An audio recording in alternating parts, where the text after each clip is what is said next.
Hi, I'm Jen. This is my dog Steve. Hopefully he won't be in too much of the video. Go over there, Steve. Go on.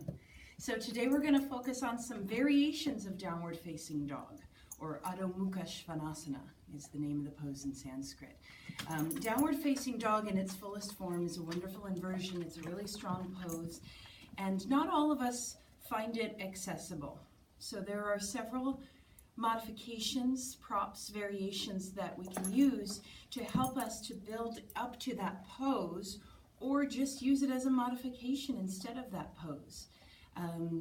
Bigger bodies sometimes can't bear as much weight on the wrists and on the hands, and sometimes some of us aren't able to go upside down or invert the head for whatever reason. So these are a couple of simple options that you can work with. Option number one is always using a wall. One of my favorite props is the wall because we know it's not going to go anywhere. So if you come near the wall and place your hands about the height of your shoulders, you want your palms to be flat, fingers spread, just like you would have them if the hands were on the floor for a downward facing dog. You walk back until your arms are completely straight, and then you're going to walk back another 12 inches. I want you to hinge from your hips and fold until your ears are in line with your inner arms. Keep your belly nice and strong. You want your arms to be straight and your legs to be straight. Sometimes tight hamstrings cause us to put a little bend in the knees. Do what you can to keep your spine long. This is a great way to practice the basic shape of this posture, getting rooted through the feet and the hands, finding that hinge from the hips, stretching the back of the body. If you feel like you want to go on maybe a little, would call this to the next level of that type of practice, you can take a chair. So not always accessible in a yoga class, but certainly if you're doing this one at home, you can use a chair. Any chair preferably that has a flat seat, and place it up against a wall just so it doesn't slide, just gives you a little more safety. Hands on the seat, spread through your fingers. And sometimes if you need to grip the sides of the chair, just if it's a rounded seat, that's okay too. And then you walk your feet back, and then you hope your dog is not in the way with his ball, and you fold forward from here, hips back, ears in line with your biceps. Breathe. Steve. One of the things about practicing at home, if you have animals, is to work through that kind of scenario. So, those are two great options.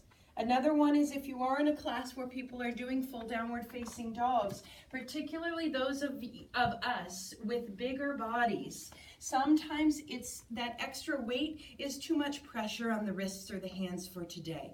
So using blocks is a really wonderful way to take a little pressure off, get a little more lift in your spine, but work towards the fuller inversion. So what you would do is put your hands right at the back end of the block so that your wrist is off the edge there.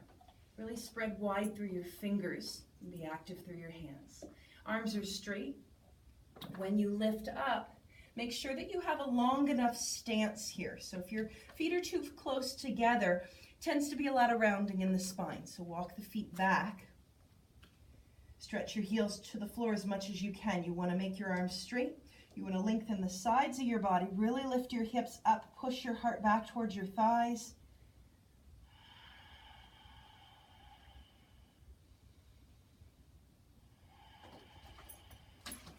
Nice.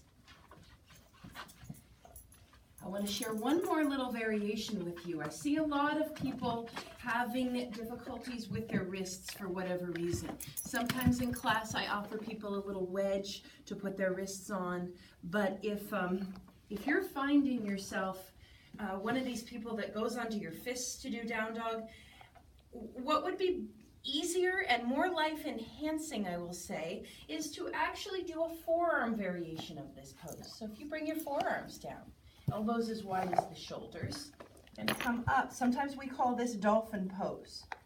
That's still going to give you the opportunity to lengthen the spine, to straighten, stretch the legs, and to build upper body strength. And the weight instead is on the forearms, so that there's no angle in the wrist, there's no tension there on the wrist. I hope some of these options were helpful for you. I hope to see you in class sometime soon. Steve says, have a nice evening. Thank you. Namaste.